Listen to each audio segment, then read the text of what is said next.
Hello there, Evie here. Today we're checking out the Noctua NH-D15S. Now before I go any further, if you want to skip to any particular part of the video, if you're not really interested in what this video means in the series of the videos we're doing out of this, or you just want to skip all this nonsense I'm talking now, then head to the video description. There are timestamps there. You can skip to any part you want, installation, unboxing, testing and all that sort of stuff, and yeah, find the bits you need. But if you want to go through the whole experience, and I thank you very much, and I hope you enjoy the video as a whole. So, this is basically the largest cooler that Noctua do, minus the D15, which is the dual fan version of this. Apparently the S in the name of this cooler, the D15S, stands for silent, which makes sense having one less fan. I thought it stood for slim, because of the one less fan, but yeah, this has some advantages, meaning that it's a little bit quieter with one less fan. That also reduces the airflow though, so you have a compromise with performance, but you also get increased RAM compatibility in the sense that you don't have a fan mounted to the front, although I suppose with the D15 with the two fans, you could mount one to the rear. I would have thought, and then you would have that RAM compatibility as standard. But anyway, so this video is part of a series we're doing, testing all of these coolers, and all of these coolers are being tested in order to find out the best ones out of this selection, and then we're using these for future case testing.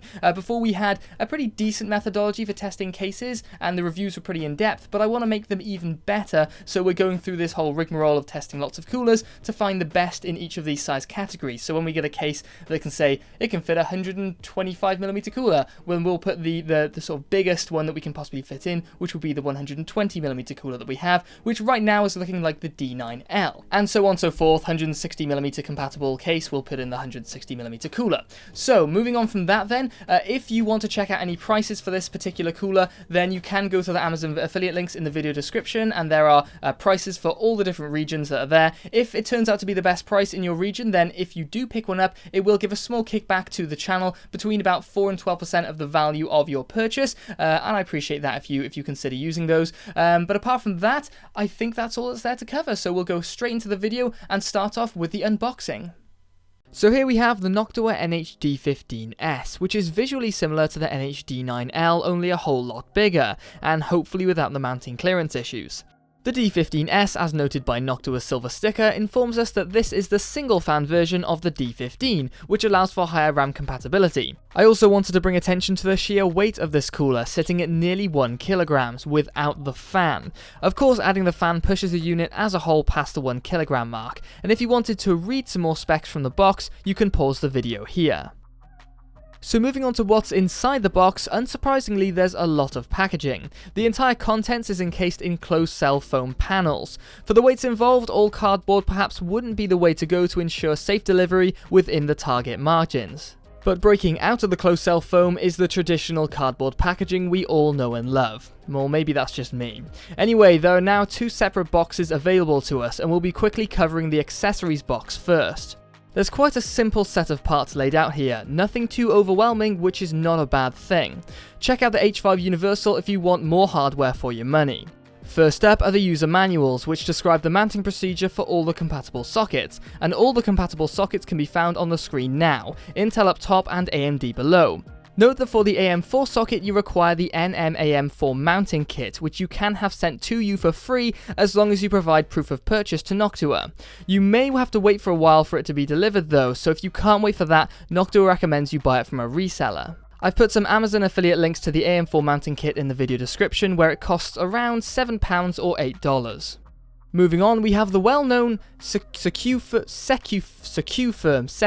backplate for the 1150 series Intel socket. That always trips me up. There's also the rest of the Intel mounting hardware, including some arms and a packet of nuts and spacers.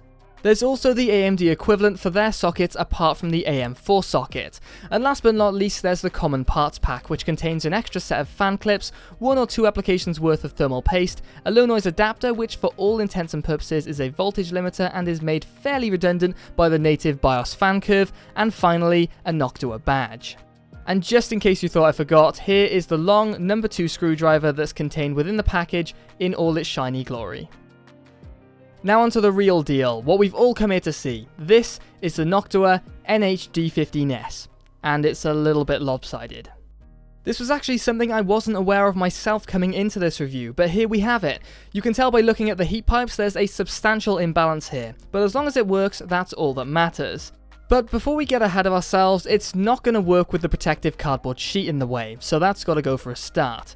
And then we need to do something about that tilt. So wait there, let me just get something out of my trousers. Ah, there we go, perfect. This is what phone cases were made for, and it even matches the traditional Noctua color scheme. So starting up top, we can see that unlike a lot of other coolers, there's not a hugely over-engineered fin shape claiming to maximize airflow through increased and decreased pressures. It's a very basic fin stack shape. There's also quite the gap between the fan's frame and the second fin stack, which looks like it could be reduced, but you'd be glad it was there when it comes to demounting this cooler inside a case. Scanning across the tips of the heat pipes, there are some varying sizes, which is perfectly normal for most coolers, but our friend on the end is a little bit shorter than the rest. This is the heat pipes that's on the far edge of the asymmetrical design, and looks like it hasn't been compensated for to keep up, quite literally. Working our way down the sides of the fin stacks, every fin is folded and linked at the edges to guide the airflow through the center of the fin stacks like a baffle. And to the sides we have these really odd looking things that seem to connect to both the fin stack and the fan. They also have these bits that stick out in the mid. It's a fan clip. And you can remove these by pulling the conveniently placed hook in the center. That all makes sense now. Sorry, I'm still getting used to that after not having them on the Dark Rock 4. It's the little things like that that make a big difference. Something that's really worth taking note of are the short fins to the lower portion of the fin stacks. These fins are cut to ensure great RAM compatibility. This of course will have an impact on the performance of the cooler, but we'll find out how much this is compared to the H5 Universal and Dark Rock 4 later. This design allows for, according to Noctua, 65mm high RAM sticks to be installed under the fins. Now, I crudely measured around 67.5mm clearance, which includes the base plate cap, so I believe 65mm RAM sticks can fit, but I'd be tempted to say stick closer to 60mm max height RAM sticks to give yourself some room to breathe. Tracking the heat pipes down to the base shows they are formed evenly across the fan's profile to spread the heat evenly across the available airflow. So far I've found this to be the most effective style of tower cooler design. The 6 heat pipes bend into, run through and are clamped into a base plate which is formed from a top aluminium cap and a nickel plated copper base that sits on top of the IHS. Attention to detail was clearly given to the top of the base plate as it's not a world away from a mirror finish. Get it? Clearly? This also gives us the opportunity to see the pre-installed upper portion of the mounting solution, which is essentially a captive nut with a cross head extension. So how about that base plate? Like I mentioned before, the 6 heat pipes are bent into various shapes to meet up between the aluminium top cap and the nickel plated copper base. As expected of a high-end cooler, the underside of the base plate is highly polished to reduce the machining marks and the undulations where thermal paste could occupy. The flatter and smoother the contact plate is, the less thermal paste is required, which makes it more efficient to transfer heat from the CPU IHS to the base plate. Remember, the thermal paste is the weak link here in terms of thermal conductivity, so while you want a full and even spread, you also want a spread that is as thin as possible, and that's what a flat and smooth base plate coupled with a solid mounting solution can achieve. The question is, can this base plate and its mounting solution achieve this? But just before we get into that, let's remove the fan, which is required for the installation, by pulling on the hooks in the fan clips as mentioned earlier. The inclusion of this style of fan clip should be pretty standard for most coolers by now, but I don't think I've found fan clips that require as little effort as these ones. As for the fan, this is the Noctua NF-A15, which is a 140mm fan. Someone please explain that part to me. Surely the Noctua naming scheme should have it be an A14. I know the fan has an odd frame, but that just muddies the waters. Anyway, the A15 is a 25mm thick fan and features the same 70s beige and brown design as the Noctua's colour scheme. It's a good thing that Noctua are revamping their fans with a new black range soon. These ones are looking a little tired. I was also going to discuss how it's a little irritating that the clips support a standard 120mm fan hole layout, so most 140mm fans won't work with this cooler, and how the rubberized sheath over the wire, which leads to a 4-pin connector, is still inferior to a plastic or fabric sleeve.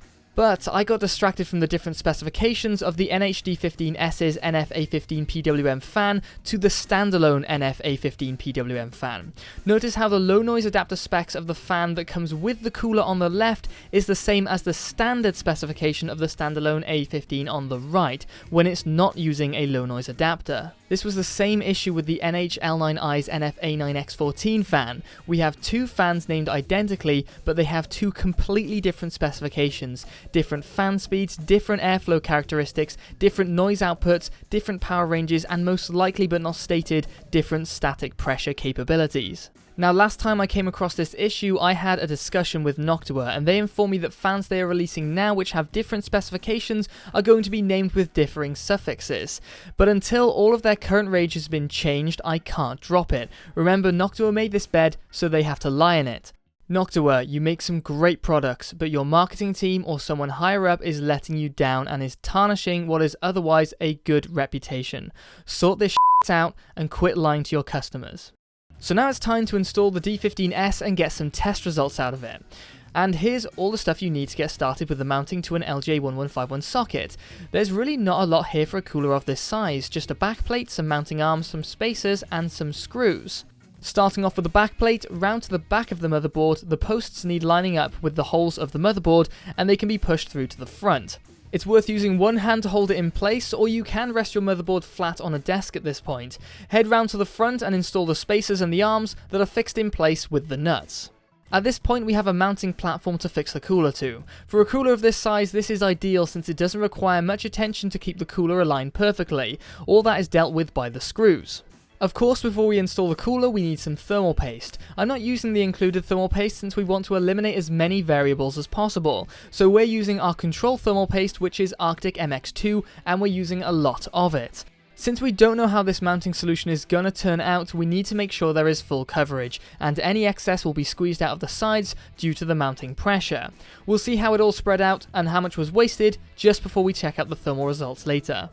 And now the RAM can be installed, and I'm not going to get caught out like I did last time with the Dark Rock 4 installation, but this is actually an over precaution on my part since the RAM clearance is very high with the D15S. As for fixing the cooler in place, it was very simple. I'm just making it look hard here. I was doing my best not to look over or around to the bottom screw and end up blocking the camera or the light from above. It'll take a second to get the screws lined up, but once you've made first contact and you've got a couple of turns underway, there's no need to hold on to it as the mount previously created is going to do all the work. This is a great design for such a large cooler.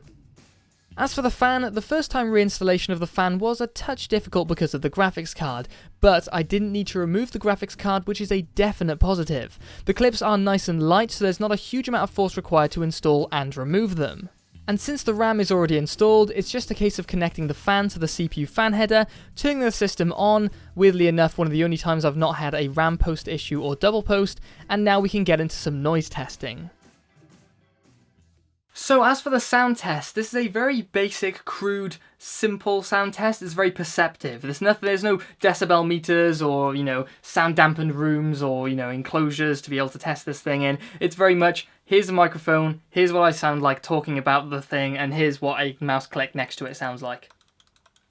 So, very crude. But anyway, if you're interested, if you actually want to skip to the specific sound test, clips and things like that, I don't have them saved, but you can skip to the specific sections of the video in the video description. I'll lay them out there for this video because I want to discuss previous fans and things like that first. But here's what the 350 RPM sounds like, which is what it's spinning at now.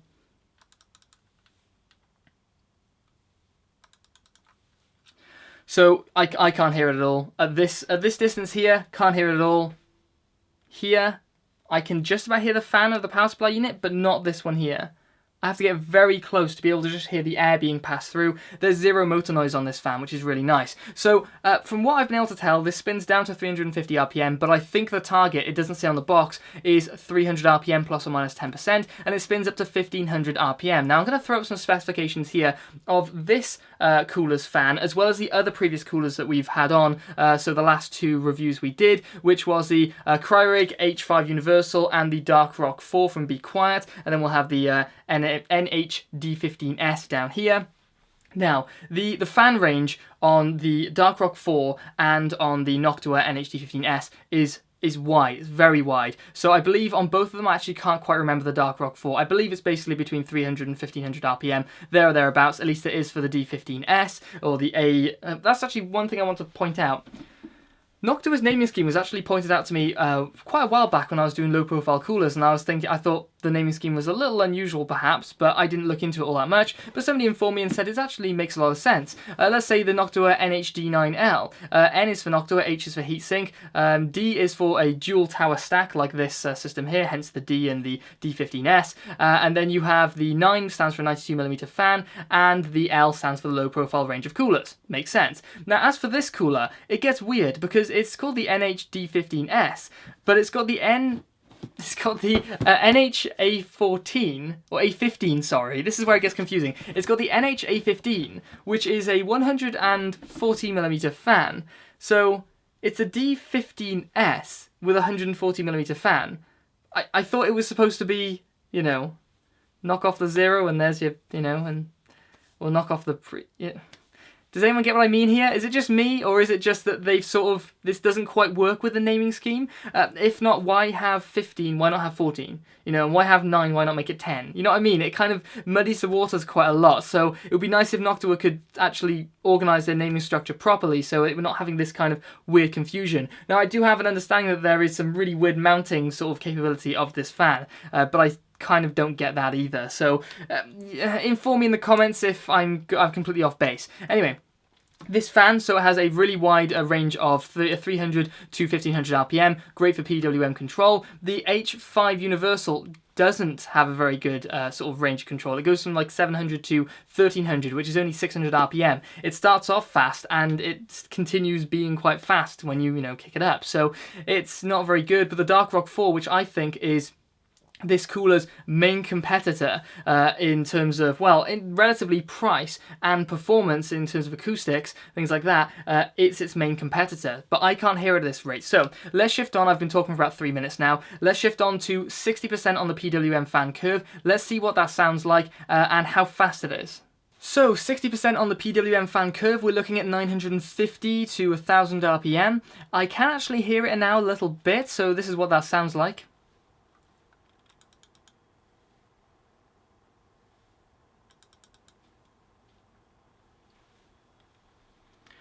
So a low hum to it, but nothing too noisy. But here's the interesting thing that I want to also discuss, a little bit adding on to the last one. You can skip again to the 100% test if you want to. Now, the airflow rate of this particular fan goes up to 140 meters cubed per hour, whereas the Cryorig H5 Universal is around the 110. It has it in CFM on the box, but it's around 110, you can see that there. And the Dark Rock 4 spins up to something. It doesn't say on the box. They should put these things on the box as standard. Anyway, it's up there, but you can tell now that the larger fans of, say, the Dark Rock 4 and the Cryorig, the NF-A15, Christ, makes it really irritating. Make it her E14 Noctua. The A14 and the A15 and the Dark Rock 4's fan, the Silent Wings fan, are producing much more airflow because of the thickness of the fan, whereas the H5 Universal just isn't, because it's such a thinner fan and is spinning at a similar rate. So that's, you know, where that kind of figure comes from. Thickness of fan makes a big difference. Check these specs and things like that when you're looking for a performance cooler. So let's shift up to the 100% on the PWM fan curve, and we'll see what it goes up to and what that sounds like. So it's supposed to be going up to 1500 RPM at 100%, and it's nearly there, between 1450 and 1500, 1450 and 1500. So this is the point where it gets really quite noisy, and from what my perceptive, you know, test telling of this, noisier than the Dark Rock 4. Equal in terms of noise at the lower level, but at this high level, it just sounds a little bit too noisy. I mean, perhaps this has something to do with the specific, the heatsink arrangement of the fins, which perhaps gives the Dark Rock 4 a slight advantage. There isn't anything special going on with the heatsink in terms of its fin design, so maybe that's an issue. There are also 2 leading edges to the fins that need to be dealt with, so also you'll have a lot more in terms of noise and things like that coming off the 2 leading edges of these fin stacks, and perhaps that's all that makes a difference. Maybe the fan as well is just a little bit noisier, but it does feel noisier than the Dark Rock 4, and then the Pro as well would then have a similar effect, only with 2 fans, slightly noisier. So yeah, so if, in case I didn't cover it, it sounds like this.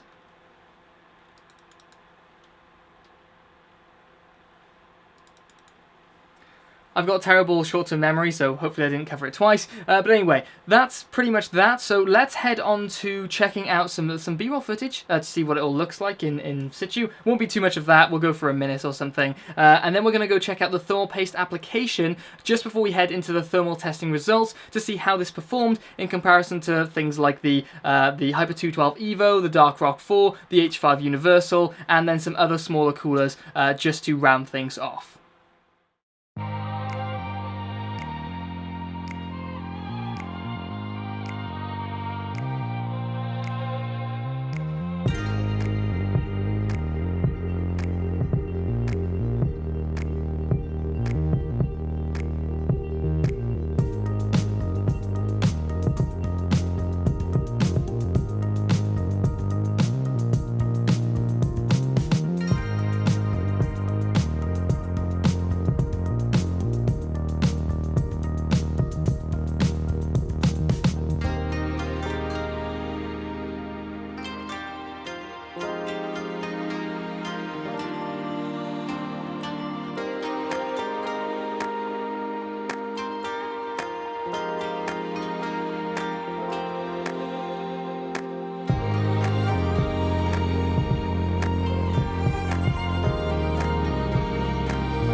As for dismounting the D15S to check out how the thermal application went, it's pretty good news all round here. The fan was easy to remove and the cooler was just as simple.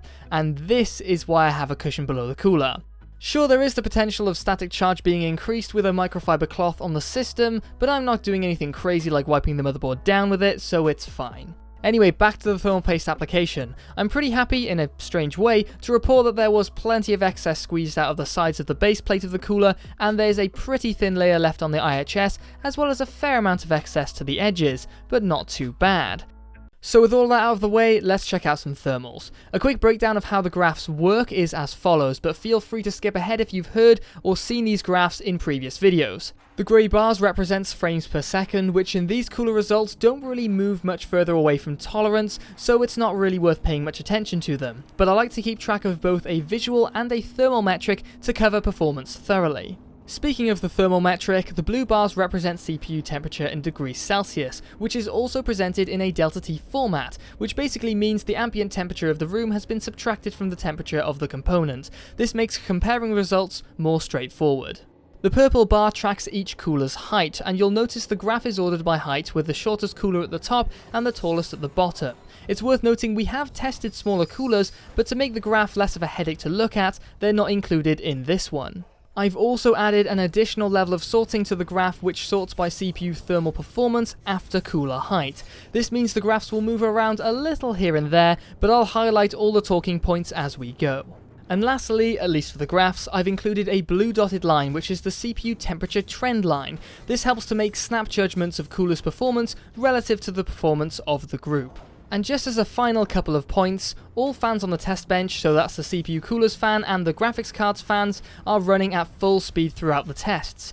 This prevents fan curves from introducing exponential variables that make straightforward performance comparisons more difficult. And finally, I'll be skipping past some tests not to draw this out too long, but you can pause the video to analyse them yourselves. So we're going to skip straight past the Firestrike results and head over to the Unigine Heaven results. Heaven doesn't take a lot of CPU usage, so it's good for understanding how the low load thermal performance of the D15S works, and it turns out it's outperforming the Dark Rock 4 by a couple of degrees, which takes it just out of the range of tolerance. Superposition generates even lower thermals and sees the D15S ahead of the Dark Rock 4 again. This is within testing tolerance of plus or minus 1 degree though, so it's still all to play for. Into some gaming benchmarks now. Dirt 3 continues the trend, and the D15S is ahead, but still within the range of tolerance of the Dark Rock 4. And it goes without saying, but I'll say it anyway, the H5 Universal is well out of the range of tolerance, which is pretty bad considering it's a cooler of the same height as the Dark Rock 4 and D15S. Skipping past Dirt Showdown and into Rise of the Tomb Raider, this is where everything levels out. You can see that right across the board the temperature ranges have normalised somewhat. This puts the D15S, Dark Rock 4 and H5 Universal neck and neck within tolerance of each other. I'll have to add tolerance markers for future videos to illustrate this. Hitman gives us a much more fluid graph, with the D15S pulling ahead of the Dark Rock 4 and well away from the H5 Universal. But GTA 5 is where it gets interesting, and the Dark Rock 4 decides to put a middle finger up to testing tolerance and closes the gap to 0. I don't present the graphs past 0.1 of a degree, but the Dark Rock 4 managed to get just far enough ahead to switch places with the D15S. But now for the ultimate test, Prime 95. This is about as hot as it can get for the 6700K, so can the Dark Rock 4 maintain its newfound lead? Well, no, but it put up a good fight. Unfortunately for the Dark Rock 4, it's even outside of testing tolerance, so the D15S is the clear most capable cooler here. However, both the Dark Rock 4 and the D15S are ahead of the similarly sized H5 Universal. But is this any surprise that these similarly sized coolers are in order of their fans' airflow capability? So there we have it, that is the Noctua NH-D15S review pretty much wrapped up. Now, one thing I find quite interesting now, looking into 3 larger coolers in a row, both or all 160mm in size, is that you see the different techniques each cooler tries to claim will improve cooling performance. So with the Cryorig H5 Universal, you had the sort of pressure situation going on with the front of the fins. They were sort of bent in different shapes and stuff like that to create sort of increase of pressure and decreases in pressure across the fin stack, and clearly that didn't really work so well when it turns out that just increase in airflow with perhaps other coolers like the Dark Rock 4 actually did a better job. And it turns out that the D15S as well as the D9L, which I actually have just over to the side of me, you can tell that basically this is the same design that's replicated, it's just a smaller version. You can check that review in the top right hand corner, I may have mentioned that earlier. You can tell that the double heat stack, or the double heat stack, or fin stack, is doing a really good job at the higher and lower ends of these coolers, and in the testing that I've done with the D9L, it is, at least compared to a 2500 RPM sort of standard U-shaped heat pipe layout, it's doing a lot better, and with a lesser speed, something like 2200 RPM that fan was running at. So I find it very interesting how how something like a very simple fin shape without any pressure differences and sort of things like that, with a decently quiet fan can do such a good job. It's also worth mentioning as sort of pros and cons and stuff. I don't really have a very structured one when I do CPU coolers because they're quite simple things compared to cases. Cases reviews can last like 40 minutes, so we need to do that sort of thing. But in this video, more like 25 minutes. I think definite pros are the installation. I wasn't so happy when looking at something like the mounting design they use for the L9X65. I think it's overblown for something as small as that, but for a cooler that's 160mm tall, that is a slightly different shape, it's not symmetrical, but that doesn't really make a difference, it's asymmetrical. But due to the weight and things like that, nearly a kilo, you do want a really solid mounting solution, and I really appreciate that there is a mount that is clamped to the motherboard, which is then a solid plate in which you fix something to, which means that you can hands-free tighten up all the screws, and unlike something like the Hyper 212 Evo, where there is a central pin that pushes into the center and nothing is really held in place properly until it's most of the way in, this design works far better. And I also like to say that the fan clip design is standard. I had a discussion with somebody about the Dark Rock 4 fan clip design, and in the review of that I actually incorrectly tried to use it, or tried to make it the fan clips work in a different way, although I did actually try, just out of natural curiosity, the actual official way you should remove the clips, and found that the pressure required to remove those clips was way too high. I actually tried it afterwards, and I might try this in the live stream, which is technically a week later from this review now.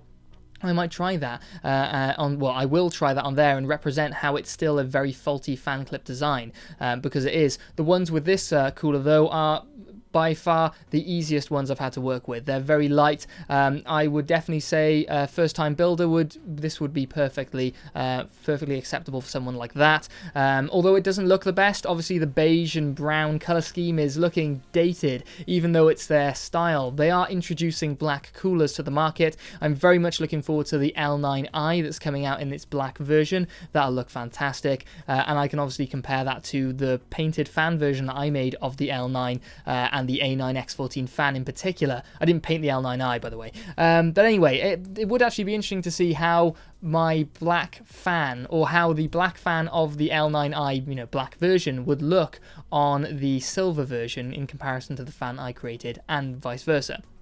So, I think that's pretty much that. Cons, I think, just to cover some negatives, I don't particularly like the fan sticks out so far, but in all honesty, that's a performance benefit, because you want to have the edges of the fan, top and bottom, hitting the center part of the cooler to make the most of that and make it an efficient design. The fan did fit into position quite well, although it is off center, so that might trip you up, but it does fit in well. You won't have the fan touching both of the screws to screw into the plate. And my biggest gripe though with Noctua and their naming schemes and things like that, I don't really care that much about A15 and it being a 140mm fan. What I care about is when you name something identically and then you provide two different products, two different specifications. We've seen issues like this when it comes to phone manufacturers and processors, but in those cases, from what I can tell, like there was a Samsung issue, I believe, they decided to nerf the ability of a higher performing CPU cooler, or CPU for the phone, so that all the CPUs would perform relatively the same. That has caused issues in the past though, where that hasn't been the case. And same here. I don't mind something not working so well, but working well enough, or any really weird naming scheme. I'm not that bothered about those, although it is strange and hard to keep track of. A14 and 15, just to remind you there.